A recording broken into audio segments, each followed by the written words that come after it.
Welcome to the Successful Real Estate Broker Podcast, where we learn about some success stories and some not so successful stories. But either way, we learn. Each episode, we talk with successful real estate agents and vendors about things they have done to make them successful and some things they did that you might want to avoid. Join us for each episode of the Successful Real Estate Broker Podcast with your host, Preston Sandlin.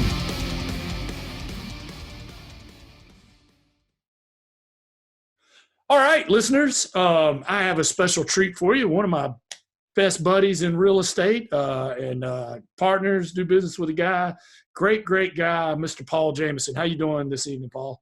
Hey, Preston. Good to see you. Happy Wednesday. Nice to see you too. Tuesday. They all run together, man. Yeah. It's like being at the beach, but not as much fun. We're under quarantine whenever you're listening to this. You may be listening to this a year later or something.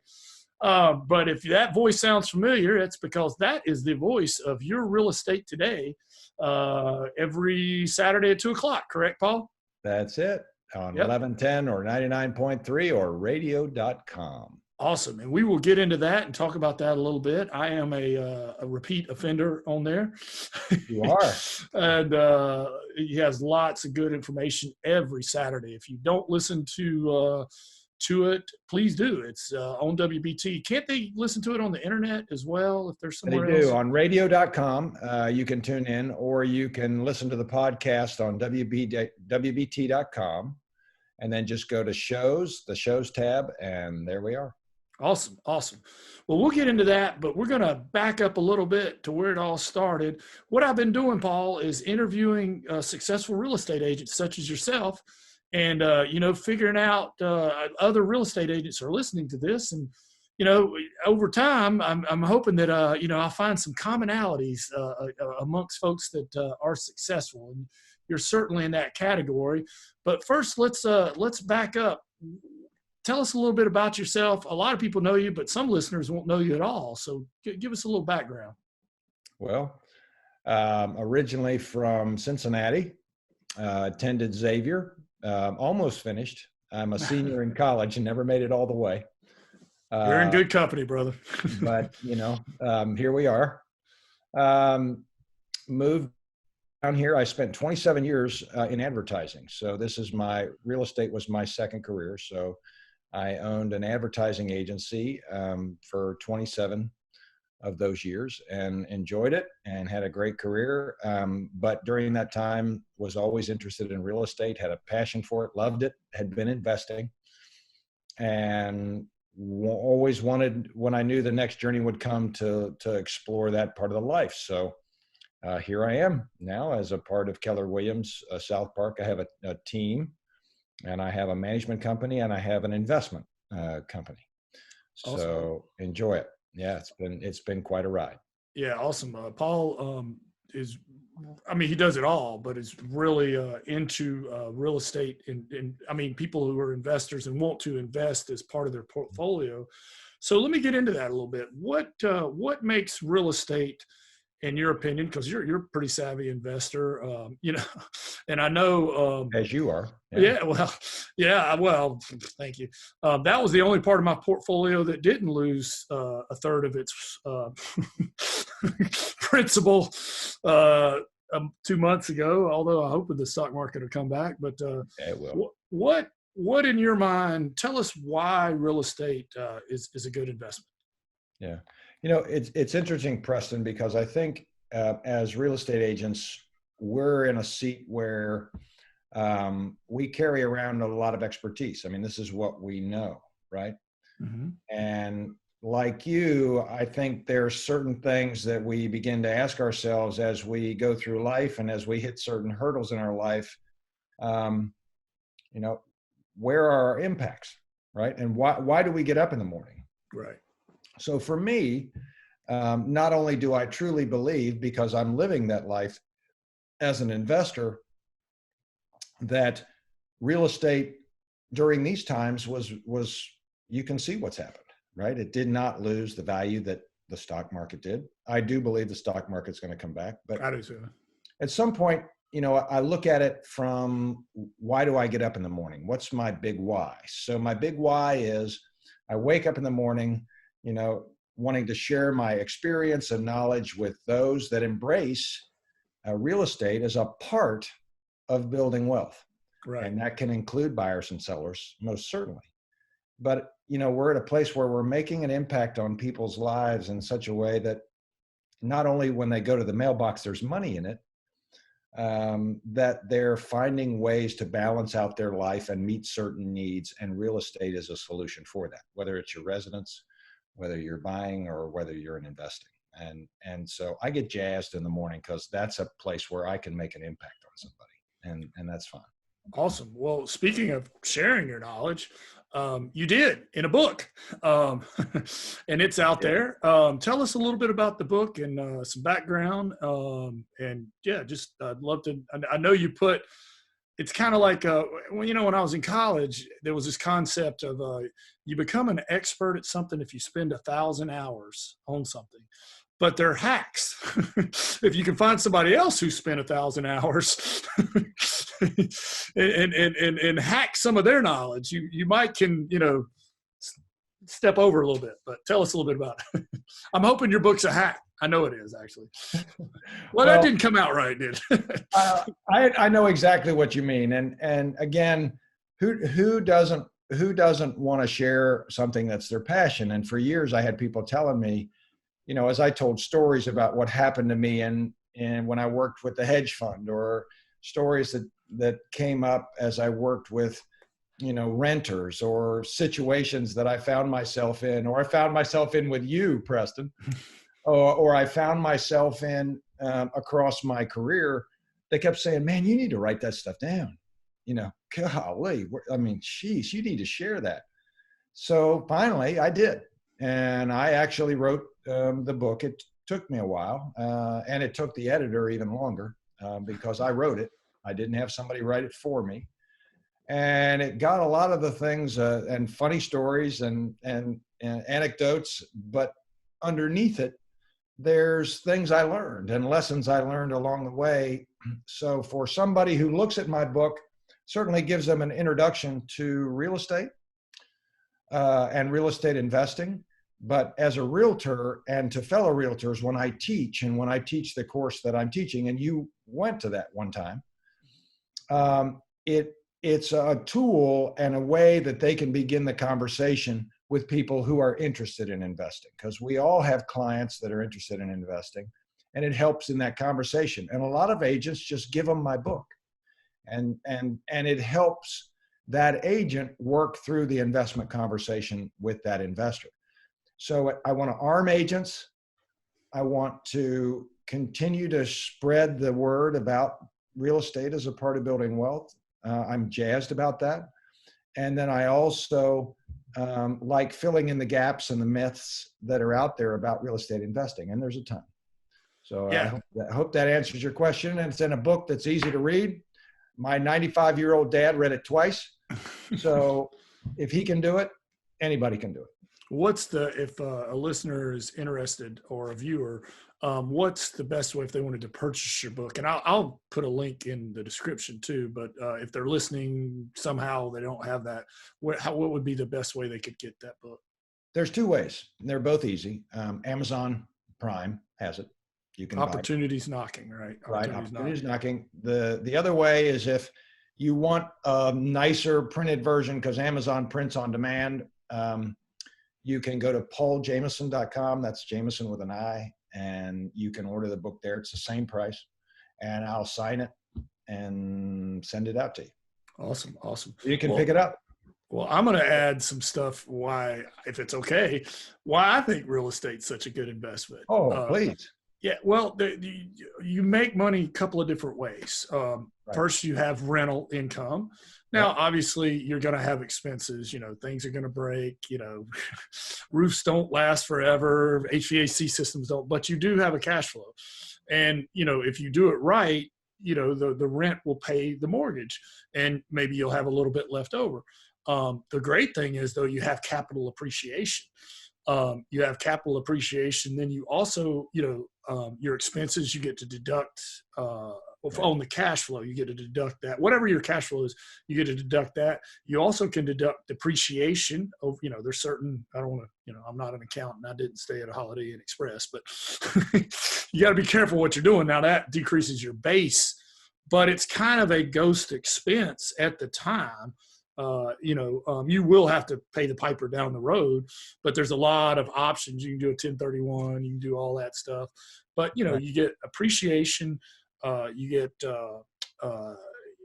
cash flow at the time, and you have a ghost expense, although you will have to pay, but you're making the money on the front end, where the only other kind of investment like that, most of the time you got to pay taxes on something prior to investing it, where this is you're building the money and then have to pay the tax. So there's more principle, I guess, so to speak. I'm probably getting a little out of my pay grade at this point, but you're exactly right, Preston. They call that the triple dip. Right. You get revenue, mailbox money, go to the mailbox, there's money in it. Mm-hmm. You have appreciation, and you have depreciation or tax benefits. Right. There's one more, actually. What's that? Believe it or not. It's called control. Yeah. When you buy a stock on the stock exchange, what kind of control do you have? None. I mean, whatever you buy a piece of real estate and it's yours and you own it and you control it. Yeah, you can do some landscaping, you can redo the kitchen and bathrooms and get usually when you want more than 100%, like what is it, 125%. So yeah, you can't do that to a stock. There's nothing I can do to make it more valuable. You can choose who's living in it. You can choose to not have anybody live in it.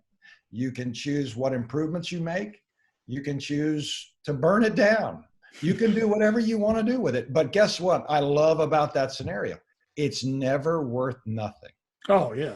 No. And stock could be. And, exactly. And it's insured too. I mean, company blows up. Well, that's a terrible. Something goes really bad with the company, it could go to zero. But if something happened to your house, it's insured. I mean, it's insured. So Preston, to turn the tables on you, what's interesting about this, and we've had this discussion, you and I, both privately and publicly on the radio, right, is how's your 401k? Not as good as realtors out there. How's your 401k? I won't even look at it right now. I can tell you, I won't look at it. I'll be too depressed right now. I encourage every realtor to think about when they're sitting across from a listing or an opportunity, and to ask the question, should they list it or should they buy it? That's a good question. It's a good question. Because in that particular case, as a part of your retirement, a lot of us don't have retirement. We don't have retirement plans. We don't have company matches. We don't have those luxuries. Right.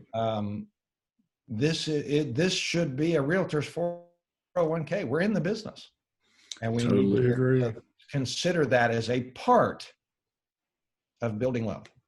Awesome. Totally agree. Well, I'm going to switch gears a little bit since we are real estate and we're talking real estate. Good. And you mentioned listings and aside from the investing and the property management, you run a real estate company. I do. Pretty successful. As far as listings, this is a good thing. I heard a real estate agent, Joe Butterworth, you know her. She said, what did she say? I'll never forget. She says, it's good to be, what did she say? It's good to be the first child, the second wife, and the third listing appointment. So, I guess because you can ask what the other two did. I'd probably leave that one alone. Yeah. I'm not going to ask you that question. But what I am going to ask you is listing presentation. One of your agents or you go in, let's just say that they're having 3 listing presentations. What do you think an agent can do to differentiate themselves, or what can they do to really that the other two, that they could separate themselves to get that listing? Yeah. I think for me, it's always been very clear. I don't think there's, I want to rephrase that. I think there's a good majority of realtors out there that can do a good job of pulling a CMA to see what the value is, presenting the facts about the homes, and come with a relative good level of knowledge to present to most sellers, buyers included. And I think if you look at real estate presentations back to back, although I think they may have varying styles on how to do that, present the facts, I think for the most part, it comes down to how confident does the seller feel that you're going to get the job done based on your reputation. I certainly present those facts, but more importantly, I think that you need to have a different kind of conversation. And that different conversation needs to entail a back and forth. Okay. Why do they want to sell? And then they ask you the magic question, why you? Right. And I think there's two ways to approach it. And when I teach the class, I talk about this. Number one is, let's say, Preston, you and I, well, I'm not going to say you and I. Let's say you and let's say Meg and I, because I'm going to pull your wife into it, are going out on a date for the very first time. Let's even make this better. You and Meg are going out for a date. Okay, I'm just messing with you. Let's pull it that way. You can erase what I said before. Let's say you and Meg are going on a date for the very first time. It's a blind date, and you're sitting across from Meg, and the first date, not wearing that shirt. And you say to Meg, Meg, tell me about yourself. Right. And Meg says, you know, I like to dance. I enjoy quiet walks on the beach. I love to cook, and I like to, I like men in crazy pants. I am the guy for you. That's right. And she says to you on your first date, she says, Preston, tell me about you. And you, Preston, say, well, I have 15 adult men working for me, and they're all making great salaries. We had a record year last year and became the #1 inspection company in the state of North Carolina. And I know a lot of important people. I drive a Corvette, and people like me and want to hang out with me. Meg wouldn't go for that. What do you think the chances are that Meg would have a second date with you? Pretty much nil. Okay. That's not all Meg right. at all. So let me take you down this same path. What if you said to Meg, instead of the other, you said, Meg, when my feet hit the floor in the morning, I have a special opportunity. People entrust me and my people to protect them in the largest investment they're ever going to make in their life. And the responsibility to that, to me, is sometimes overwhelming. Wow. And I take it seriously. That's good. And I'm passionate about educating people, sharing the growth and knowledge that I have in the biggest investment they will ever make. And Ooh, that's good. I find it joyful to do that. That's good, brother. That's real good. So I'm gonna have to hire you I couldn't afford you, but let me ask you, Preston. So let me finish the thought. Do you think Meg will go out with you again? Yes, definitely. Okay. So in a listing presentation,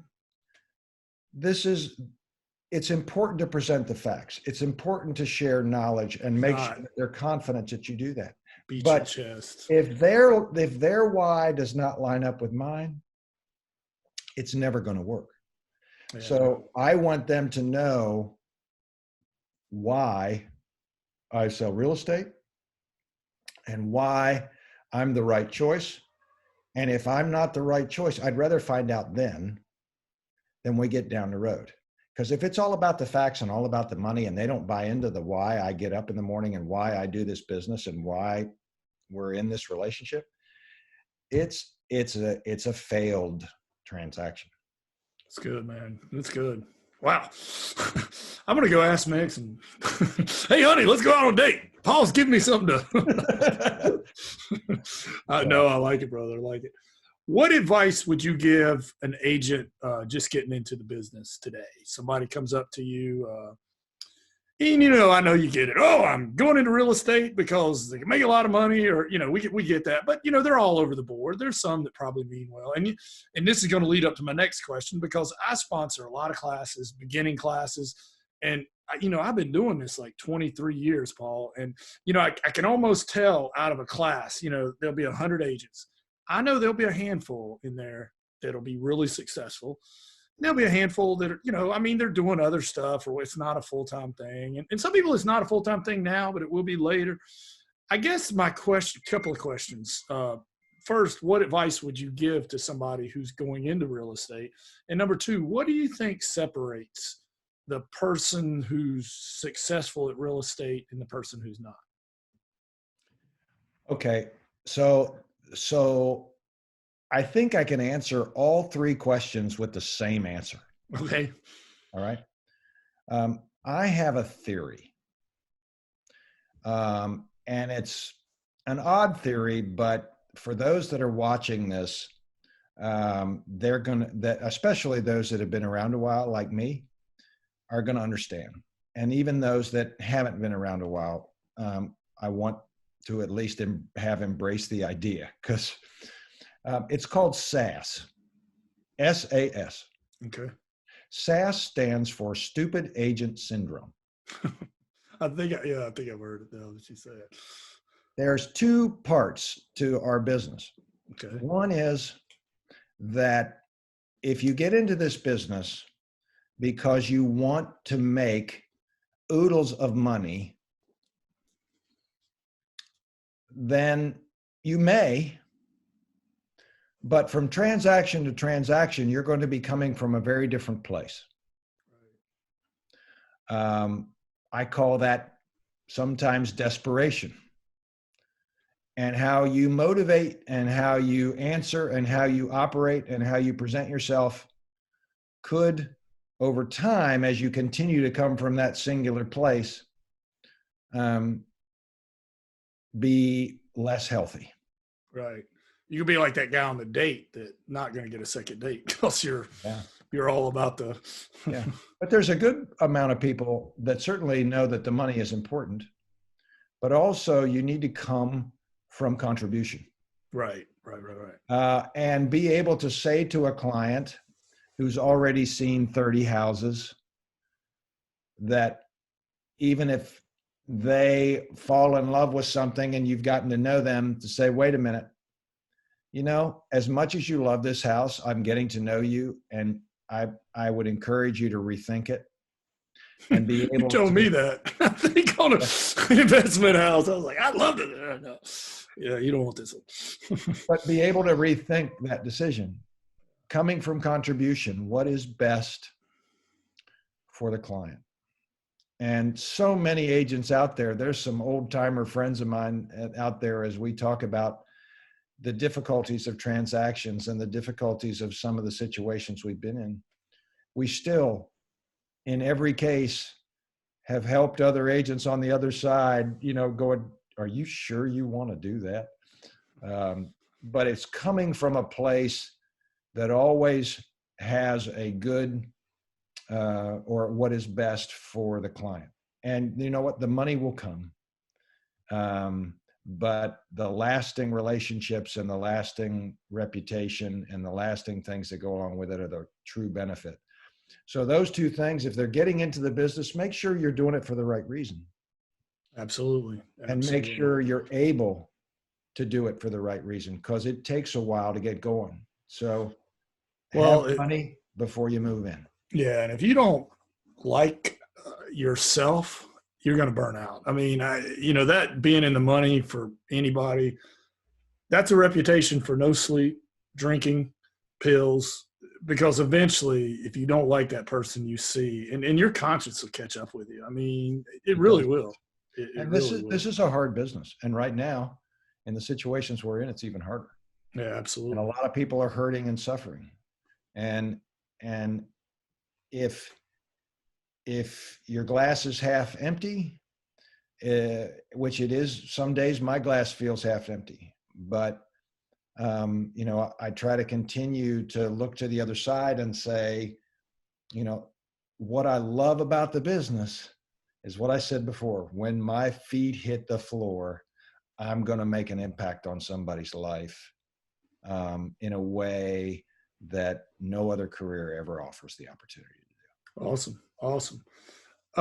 Now let's lighten it up a little bit. Now you got to change the name. No, I didn't mean it like that, but I'm change the names or to protect the innocent. Okay. What is the funniest real estate story, or the funniest thing happened to you or one of your agents, or that you could think of?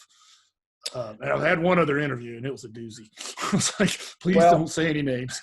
Well, I always kind of go back to some of the property management incidents that we had. This is actually one of the stories from the book. There are so many, especially when I was working with the private hedge fund that we had, but the one I'll never forget was the woman that had the stopped up toilet and called in an emergency. Okay. And it was, there was another operating bathroom in the house, so we did not consider it an emergency, and it's not classified as an emergency, but to her, it was an emergency. And so we sent a plumber, and the plumber called me after the incident was over to tell me what had happened. Uh-oh. So and I couldn't get him to stop laughing. So it was really hard to get the story. I had to get him a couple of times, but what happened was the woman was exceptionally irritated that they could not use the toilet. So he fished down into the main toilet. He sent his fishing tool, whatever it is, down in there. Right. Stuck in the toilet was a doll. A doll? A doll. And the doll happened to be Dora the Explorer. Dora the Explorer came out of the toilet, and the woman went off on the plumber and said, "This is not my doll. This is not my issue. I did not put that there," and was screaming at the plumber. Strange. In the midst of her screaming, her 4 or 5-year-old daughter came running into the room, grabbed the Dora the Explorer doll from the plumber, and began to have another conversation with the Dora, which said, "Dora, did you have a great adventure in the toilet? I'm so glad you're home. I hope you had a great time. Let's go see where we can go explore now." Oh my gosh. So I can't believe the woman didn't. Well, go ahead. She paid the bill. Yeah. If you're a mother and you have a 4-year-old child that has a Dora, wouldn't you immediately connect those dots? Or was she was just, Right. I could see her if she didn't have any children and Right. I don't know where that thing came from or whatever. Right. And if you get my book, you can read the story about the stripper pole. I didn't want to put that one out. That one's a good one too. Well, I have a couple of those stories. I got a Dora story. It wasn't though. Structural. Yeah. I actually had to pick up a radon box one time, and it had a stripper pole, and my kids were with me. It was like I was on the way to eat or something, and another guy had put it out, and I was just picking it up because it was close to my house. It was 48 hours. And my kids were young, and they were just wanting to go in with you. Well, I didn't want to leave them in the car because they were real young. So I go in, I got my key and everything, and I go in there, and there's a stripper pole. And they're like, "Daddy, what is that shiny pole?" And I'm like, "Oh, it's holding up the roof there, honey." Structural. Like, why it's so shiny? Speaking of which, another Dora story involved my daughter Meredith. When she was young, she had Dora the Explorer, and she cut Dora's hair. Come on. It was like, "Meredith, why did you cut Dora's hair?" And she said, "It was getting too long, Daddy." Okay. Oh my gosh. I guess I can. We don't have that problem here. Yeah. Well, you know what? My clippers came today. And if you don't see any pictures of me on Facebook for a couple of days, you'll know why. Is Meg cutting your hair? Well, the kids want to. I don't know. I don't know. I got to do something, though. It's getting wolf. Well, I got just a couple more questions here, and we're into the lightning round. And I wanted to make it a little more fun than just your normal podcast. So I am going to play a game here called Finish the Song Lyric. And I picked this song out just for you. I am so sucky at this. All right. Hold on. You ready? Okay. Now, I had to get rid of some of the lyrics, but there's a reason.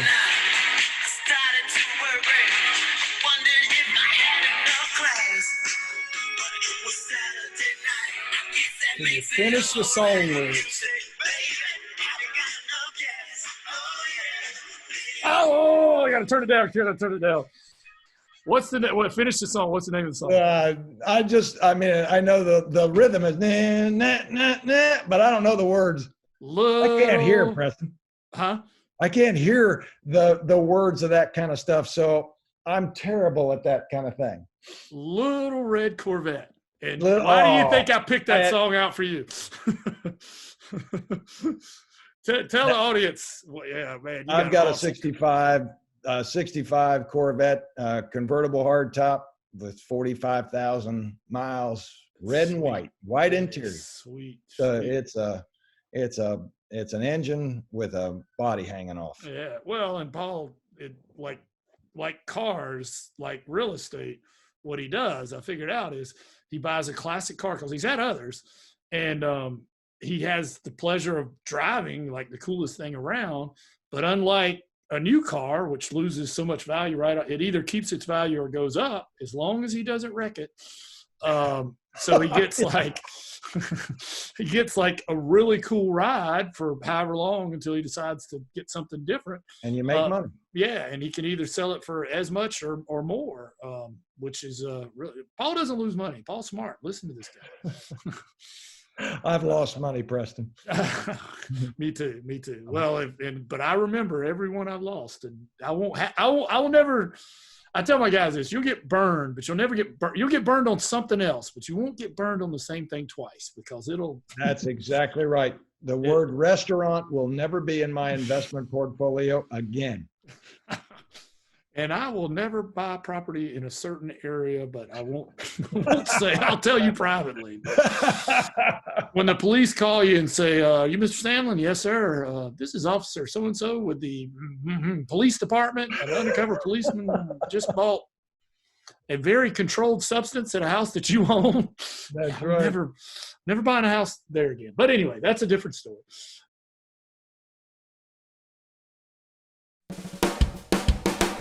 Hello, I'm Bill Gallagher with Superior School of Real Estate, and I'm here with Preston Sandlin of Home Inspection Carolina. Preston, I've always liked your style, especially those pants, and also I've been interested in the home inspection business for a long time. Well, Bill, that's ironic. I've always admired your style, and I've always admired your ability to educate these fine folks for sometimes 4-8 hours a day. I wish that I could do what you do. Hey Preston, wouldn't it be cool if we switched? Preston, we sure got what we wished for, buddy. We sure did. And now that you're the expert, Bill, I mean, you are wearing the pants. And I'm the instructor and the educator. Tell us what Home Inspection Carolina is doing these days to make the home buying process easier for realtors and home buyers.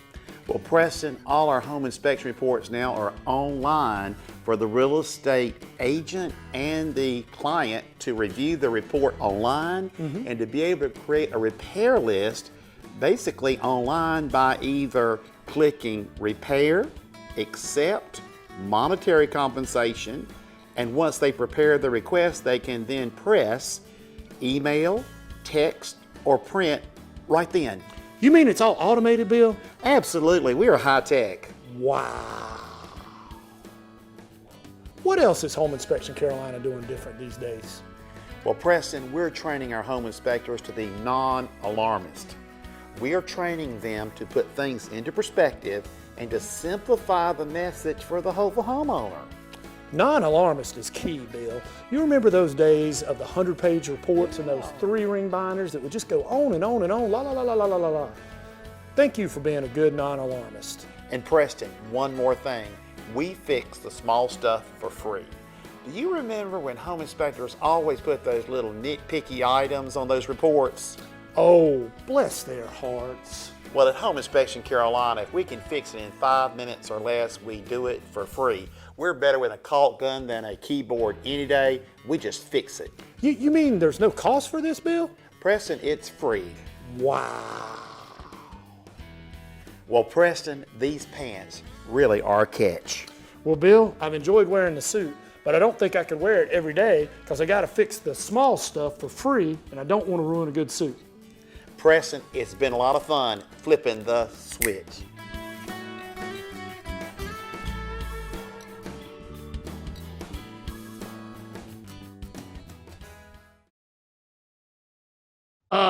Couple more fun questions. Ginger or Marianne? Probably Marianne. That's going 50-50 so far. I'd probably go Marianne too. Yeah. Ginger's all right. Don't get me wrong, but I am more kind of a Marianne. Yeah. I'll go for the Marianne. Tell us something about you that most people wouldn't know. Or do you have one of those odd talents that like? Well, I was a pilot and flew for many years, had several different airplanes, and have a longer story about losing both engines over the Tennessee mountains at 15,000 feet. So both engines? That's something a lot in both. I became a glider. What did you find a runway, or did you have to go on a highway, or how'd you get down? It's a great story, and next time, or if you take my class, you'll hear all about it. Awesome. I got a couple friends that are pilots, and I always said that, like, man, if you had to land on a highway, I mean, you got to hope there's no power lines or bridges. Well, I flew twin engine airplanes, and there's an old expression about twins, and most of the time I flew twins, and was that twins were great because they could either save your life, because you could, if you get one engine going, you still could manage, could hobble, or they get you to the scene of the accident faster. So, what's the chances of both of them going out? That's crazy. Exactly. Man. That's crazy. All right, next time we look at a property, though, we're just gonna stay in a car. You got it. There is a realtor that there is a couple of realtors that'll take you like in a helicopter or something, But then again, statistically, you should be pretty safe if you think that you've already, you know what I mean? Like you had your close encounter already. So statistically, it shouldn't happen to you again. I'm still here. I actually have had in the course of my flying career, it wasn't a career. I used it for work and pleasure too, but I had 3 emergency landings, one at Charlotte Douglas. Oh gosh. And a couple other places. I had my landing gear did not come down at Charlotte. And so I was able to manually extend the landing gear in an airplane, and I had an emergency landing with all the fire trucks, lined up. Oh my gosh. So I'm the guy you want to fly with because I'm still here and I know what to do. So, That's crazy, man. All right, you win. All right, last question. Paul, if you woke up tomorrow in a brand new world, I know, just bear with me here for a second. Market probably about the same as we got here. You still have all of your resources, your knowledge, room and board's taken care of. Let's say you got like $2,000 and you had to start all over. Well, you got all your equipment and all that, but you had $2,000 to market yourself in a brand new market where nobody knows you. What would you do as a real estate agent to get yourself known in this new place? If you had $2,000. If I had $2,000, same knowledge, same passions, right? Yeah, all room and board, all that's taken care of. Just you got $2,000 to it's kind of an ROI question if you think about it. Like, well, what are you going to get the best return if all you got is $2,000 to go market yourself? All I've got is $2,000. I'm going to find a way to gain as much knowledge as I can about a community. Okay. So call it a neighborhood, call it a community. In my case, it's Matthews, right? So if it takes walking the street, which costs nothing, to introduce myself, to make awareness of myself and begin relationships, that's free. Yeah. Right. So I still got money to eat then if all I got is $2,000. And to me, it's building relationships is where I'd start and where I always start. So it's not about, hey, I'm a realtor, fly me. It's, hey, I'm Paul Jamison. This is what I'm about. Tell me about you. And I would still build in a slow and steady way relationships. So using money to help enhance that building of relationships, maybe a booth at a park event. I'm a big dog pet guy. So, maybe I go to Positively Matthews and share my passion with animals with other people. Mm-hmm. And so I wouldn't get realtor tattooed on my forehead or whatever, I mean, people buy from people. Yeah. And so I would find ways to make those bonds happen. But nothing happens quick in this business. It takes time. So awesome. Well, Paul, thank you so much. You've dropped a lot of knowledge and golden nuggets. If people, again, if they want to buy your book or find out more about you, or maybe even have a conversation with you, where could they find you? I mean, you don't have to give out your cell number or anything, but like online or email, that sort of thing. Yeah. I mean, pauljamison.com, and it's Jamison with an I. And get you to the book, or certainly if you want to go to Amazon, and then the email, you can even get me at pauljamison.com to make it simple. Or Saturday afternoon at 2:00, yeah. You can call WBT. That's right. 704-570-1110, or you can 93.9. Is it 99.3 99.3 or radio.com. Most of the time it's live. When I first started doing the show with Paul, they were pre-recorded, which I was cool with. I'd come in all prepared. It's funny, like in the beginning, you're so prepared and you got everything. But, after a while, you start, handle whatever.